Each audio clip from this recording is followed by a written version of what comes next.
Quando ele disse, quem vê a mim, vê o Pai, ele estava falando por parábolas, mostrando para os discípulos e para os que ouviam, que ali estava o próprio Pai, o Espírito Santo, Jeová, o Consolador dentro de si. Não na aparência física. Fisicamente ali estava o Filho do Pai, o Filho de Deus, o unigênito Filho de Deus, mas interiormente estava o próprio Deus, o Verbo encarnado. Se ele é igual ao Pai, então logo ele não é uma pessoa distinta. Não há como os dois serem pessoas distintas se os dois são iguais. Ou são iguais ou são distintas. A Trindade prega que são três seres distintos, ou três pessoas distintas. Se aqui você diz que eles são iguais, então é igual. Não há como ser igual e ser diferente ao mesmo tempo. Se era igual é porque ele era o próprio Deus. Era o Verbo encarnado. Toda a divindade de Deus estava em Cristo.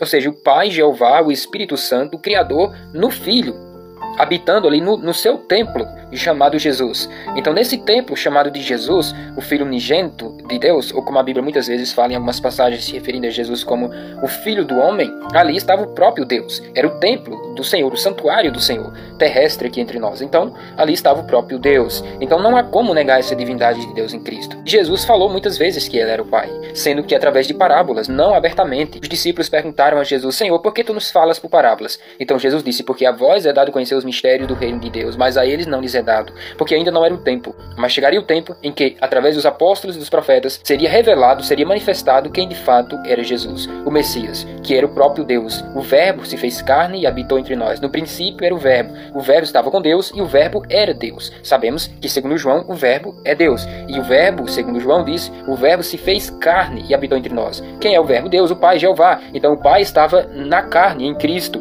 Por isso ali estava o próprio Pai. Por isso que Jesus disse, eu e o Pai somos um. Por isso que ele disse a Filipe, quem vê a mim vê o Pai, porque ali estava o Pai.